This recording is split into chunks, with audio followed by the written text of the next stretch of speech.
Welcome back to episode 2 of The Tangible Power of Shared Imagination. I am absolutely thrilled you're here for this explainer because today we are taking a major pivot. So in our first episode, we explored the constructive world-building side of shared belief, right? We looked at how our collective imagination actually allows us to construct massive life-sustaining systems, like the global economy. But today we are looking at the dark side of that exact same coin. We're going to explore what happens when that very same mechanism of shared belief turns utterly lethal. We're going to map out how a community's collective imagination, their shared fears, their invisible, deeply held beliefs, somehow transformed into a highly efficient, institutionalized machine that killed real, living, breathing people. Now, on the surface, this is the story of the Salem witch trials. But underneath, it's the anatomy of a psychological and sociological machine that, frankly, is still running today. But before we look at any abstract sociological frameworks or historical timelines, we have to ground this. We have to start this explainer with one specific name: Rebecca Nurse. You need to know her, because the story has to do the emotional work before the analysis can do the intellectual work. Rebecca Nurse was 71 years old. Think about what it took to survive to 71 in 1692. She had survived decades of incredibly harsh, unforgiving, bitter New England winters. She was a grandmother who had raised 8 children. She owned land, she tended her hearth, and she was a deeply respected, full covenant member of her local church. She wasn't an outcast, she was the absolute bedrock of her community. So when she was shockingly accused of witchcraft, her community actually pushed back. 39 of her neighbors took an immense, genuinely dangerous personal risk and signed a written petition defending her character. I mean, in a terrified village of just a few hundred people, where standing up for a witch could get you killed, that kind of defense is just staggering. She was, by every conceivable earthly measure, a good, kind, devout woman. And yet, this 71-year-old grandmother was accused of an entirely invisible crime, completely stripped of her dignity, and hanged by the neck until she was dead. Now, what is absolutely crucial to understand here is how this system actually forced her death, because it wasn't an immediate, chaotic mob lynching. It was a formal, bureaucratic process. At her trial in June of 1692, the jury listened to the evidence, they deliberated, and they actually returned a verdict of not guilty. But the moment they read that out, the courtroom just erupted. The teenage accusers immediately began screaming, thrashing, and writhing on the floor, literally claiming that Rebecca's invisible spirit was physically attacking them right then and there in the room. The atmosphere was absolute pandemonium. And in the middle of all that chaos, the presiding judges leaned down from the bench, openly intimidated the jury, and explicitly instructed them to go back and reconsider their verdict. So the jury deliberated again. And under the immense, crushing pressure of the legal institution and the screaming, terrified crowd, they caved. They reversed their decision. Rebecca Nurse was found guilty. She was not a witch. She died because the system she was trapped inside was flawlessly designed so that innocence simply could not be demonstrated. So to even begin to comprehend how a courtroom reached such a horrifying point of madness, we have to respectfully step inside the Puritan worldview. We cannot look back and just call them stupid. We have to understand what these people genuinely believed from the inside. And to do that, we are looking at a concept called eschatology. It comes from the Greek root meaning the end. Eschatology is the study of how a civilization understands its own ending. The Puritans, living in the dark, deeply isolated, terrifying woods of 17th century Massachusetts, genuinely believed they were living through the final chapter of a literal cosmic story. They believed they had a highly specific covenant with God to build a pure city on a hill in the New World, and they believed with absolute, unquestioning, bone-deep certainty that Satan was physically in the woods fighting them for it. The devil wasn't a neat little metaphor to them. He was as real as the brutal cold outside their doors. Therefore, witches were not just ordinary criminals or weird neighbors, they were literal enemy soldiers in an active, ongoing holy war. So to them, executing a witch wasn't murder, it was a highly rational, entirely necessary act of communal self-defense. This eschatological frame turned the trials into a self-sealing machine. I mean, in a normal court, doubt is healthy, right? It slows things down. But in a holy war, doubting the trials was seen as objective evidence that Satan had already compromised your mind. So how exactly does a totally invisible belief become a concrete, undeniable, lethal reality? Let's bring in a brilliant framework from sociologists Peter Berger and Thomas Luckman, who mapped this out in 1966. They identified a 3-stage construction triad. Step 1, externalization. Step 2, objectification. And step 3, internalization. Let's actually break this down and analogize it to something totally mundane, like an invented school rule. Okay, imagine a teacher who is just personally annoyed by students running in the hallways. He externalizes his inner annoyance by declaring out loud, "No running." Next, the administration takes that verbal rule, prints it into the official student handbook, and the principal starts enforcing it with detention. This is objectification. The rule now has tangible institutional weight, and everyone totally forgets that a single annoyed human just made it up on a whim. Finally, 5 years later, a completely new batch of students arrives at the school. They never knew that original teacher. They simply internalize no running as a natural, unchangeable physical law of their school environment. It's just the way things are. Now, apply this exact framework to Salem. The terrified, fundamentally human fear of the devil was externalized into strict community laws. It was then objectified into massive courts, heavy gavels, and rigid legal procedures. And finally, people like Rebecca Nurse and the teenagers accusing her simply internalized it. By the time they were born, the human origin of the rule was entirely erased. They were born into a world where witches were simply an objective, unquestionable fact of reality. And this visually illustrates that stage of objectification perfectly. On the left, we have the Malleus Maleficarum. This was a massive, dense, incredibly detailed 15th century manual for hunting witches, written centuries earlier over in Europe. And on the right, we have an actual handwritten Salem court record from 1692. The fear of witchcraft wasn't just a sudden, spontaneous panic that popped up out of nowhere in Massachusetts. It had been externalized and objectified over hundreds of years into formal, highly bureaucratic procedures that literally crossed an ocean. It had the sheer weight of time, dense scholarly texts, and established legal precedent behind it. This visual echo across centuries shows exactly how a shared human imagination, once it gets written down and institutionalized by authority, crystallizes into an inescapable legal reality. Which brings us to what I consider one of the most powerful concepts in all of social science, the Thomas theorem, formulated by W.I. Thomas in 1928. This theorem forces us to realize a very uncomfortable truth. Objective reality actually doesn't matter when it comes to human behavior. Only belief matters. The theorem states, if men define situations as real, they are real in their consequences. Let's analogize this to a bank run. Imagine a perfectly healthy, fully solvent, completely stable bank. Suddenly, a totally baseless, entirely fake rumor spreads around town that the bank is going bankrupt. Depositors panic. They all rush down to the bank to withdraw all their money at the exact same time. Now, because of those massive, sudden, panicked withdrawals, the bank actually does run out of cash and goes bankrupt. The initial belief was completely 100% false, but because the people defined it as real and acted upon it, the consequence became entirely, devastatingly real. Now apply this utterly ruthless logic to Salem. The community defined the invisible witch threat as completely real. That shared definition produced a very tangible legal procedure. That procedure produced a very real rope. The threat itself was totally imaginary, but the execution of Rebecca Nurse was absolutely real. What we are really looking at here, when you strip it down, is a machine. And this specific machine requires 4 distinct historical conditions to operate. First, an invisible threat.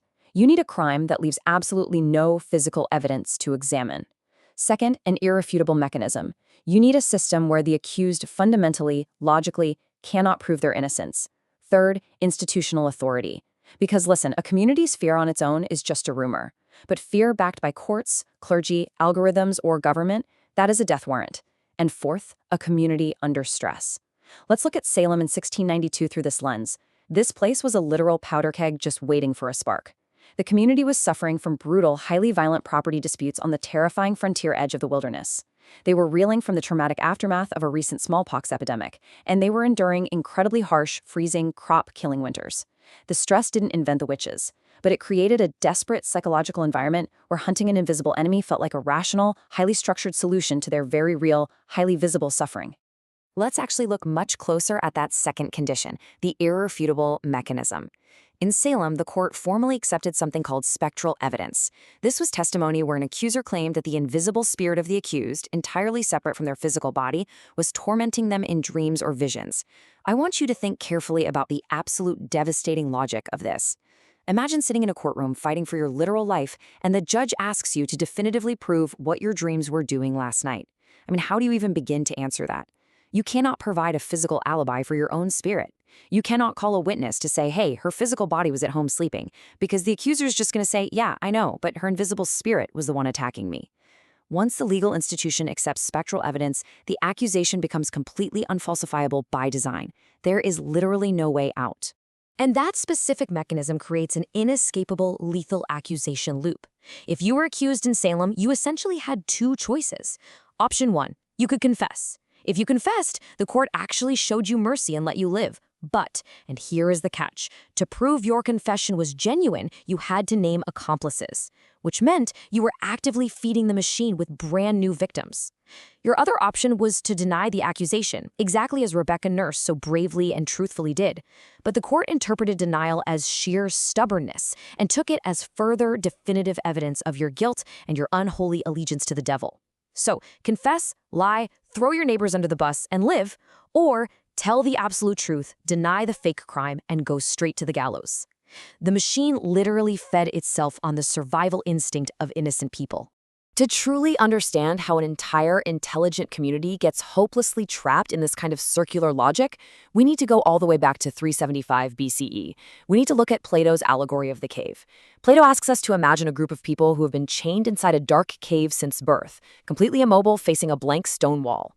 Now behind them is a roaring fire, and between the fire and their backs, other people are walking around carrying various objects. The shadows of those objects are cast directly onto the blank wall right in front of the prisoners. Now, because these prisoners have never, ever turned around, they believe those shadows on the wall are reality itself. They build their entire worldview, their entire vocabulary around these shadows. Plato says if one prisoner manages to finally break their chains, escapes, goes outside, sees the actual sun, and then comes back down into the cave to tell his friends the truth, they won't believe him. In fact, they will violently attack him because he is fundamentally threatening the only reality they ever known. Let's apply this perfectly to Salem. The shadows on the wall that the Puritans were staring at, that was the witch threat. They genuinely thought they were fighting actual witches, but they were entirely, completely oblivious to the fact that their own Puritan eschatology and their own flawed court procedures were the roaring fire actually casting the shadows in the first place. And Salem actually had an escaped prisoner who turned around and saw the fire. His name was Thomas Brattle. In October of 1692, Brattle, who was a merchant and a very scientifically minded man, wrote a detailed letter clearly naming the reality of the situation. Because he deeply valued empirical observation, he was uniquely positioned to break his chains, turn around, and look at the fire instead of the shadows. He documented precisely how spectral evidence was totally absurd and how the legal procedures themselves were flawed by design. He saw the machine. But exactly as Plato predicted centuries earlier, the system aggressively marginalized his truth. While his letter did eventually help slowly, quietly dissolve the courts over time, the judges who proudly and violently sentenced innocent people to death were never prosecuted. They were never held to account. The system forcefully and unapologetically protected its own reality. Now let's move on because we need to see how this builds, because I promise you, this machine absolutely did not die in 1692. We can map those exact same four conditions onto modern history. Look at the 1950s Red Scare and McCarthyism. The invisible threat, secret communist infiltration. The irrefutable mechanism, congressional hearings where simply denying sympathy for the cause was treated as evasion and guilt. The institutional authority, the U.S. Congress. And the community, deeply stressed by the looming threat of the Cold War. Or, fast forward right up to today, and you can see echoes of this exact same mechanism in modern social media dogpiles. The invisible threat is moral impurity. The irrefutable mechanism is that denying the accusation is treated as absolute, undeniable proof of your guilt and fragility. The institutional authority is the viral algorithm itself, and the community is chronically, constantly stressed by the digital age. It's a different century, it's a completely different vocabulary, but it is the exact same logic. And if you want to see just how destructive this gets in the modern era, look at the satanic panic of the 1980s. Over 12,000 cases were investigated nationwide in the United States alone. The invisible threat this time was secretive global cults allegedly abusing children in local, everyday daycares. The irrefutable mechanism here was a very specific psychological practice called recovered memory therapy. And this functioned exactly one-to-one like 17th century spectral evidence. It was a completely unfalsifiable claim where questioning a child's highly suggestible, therapist-guided, heavily prompted testimony was treated as a direct, aggressive attack on the child themselves. This was heavily backed by the institutional authority of the courts and massive, breathless media amplification, acting on a society that was deeply stressed by rapidly changing family structures and more women entering the workforce. Innocent daycare workers were literally imprisoned for decades before their convictions were finally overturned. Out of 12,000 investigations, 0 credible satanic cults were ever found. The threat was completely imaginary. But the ruined lives, the prison sentences, the destroyed reputations, those were devastatingly real. So, the absolutely crucial question here is, how do regular, normal, genuinely good people get swept up in this? To answer that, let's bring in Gustave Le Bon's 1895 framework on the psychology of the crowd. Le Bon argued that 4 distinct psychological shifts happen when individuals form a mass. First is submergence, where your individual identity and critical thinking completely dissolve into the group. Next is contagion, where ideas and emotions spread rapidly, literally like a biological virus. Then comes suggestibility, making the mass highly dangerously open to irrational thoughts. And finally, exaggeration, blowing those ideas completely out of proportion. Let's analogize this to a modern sports stadium riot. Imagine an ordinarily quiet, mild-mannered, perfectly polite accountant who goes to a championship game. Surrounded by the screaming, chaotic mass of 50,000 furious fans, his individual identity submerges. The intense anger of the crowd spreads to him via contagion. He becomes highly suggestible to the violence around him, and suddenly he's ripping up seats and throwing chairs onto the field, a wildly exaggerated, destructive action he would never ever do if he was just walking down the street alone. Now apply this to Salem or those 1980s media panics. When a powerful institution formally backs a panic, individuals submerge into the crowd and destructive, lethal beliefs spread with an unstoppable violent momentum. Eventually, of course, the fever breaks. It always does. In Salem, the institutional endorsement finally collapsed under its own weight, the courts were permanently dissolved, and the trials stopped. But the ultimate heartbreaking tragedy of the Thomas theorem is that breaking the illusion does not undo the tangible consequences. It wasn't until the year 2022, more than 3 full centuries later, that the Massachusetts state legislature finally formally exonerated the last living person accused during the Salem trials. When the shared belief finally stopped, it did not unhang the victims. The people were still dead. The dark side of a shared imagination leaves permanent, physical, unerasable scars on the real world. Which leaves us with this final, incredibly difficult thought. After seeing what a community's shared belief did to a woman like Rebecca Nurse, do you think the ultimate danger was that people simply believed in witches? Or was it that they gave an institution the unquestioned, absolute power to kill for what it fundamentally could not prove? Oh, there are so many yummy vegetarian options out there. You could try like lentil soup, veggie burgers, tofu stir fry. The possibilities are endless.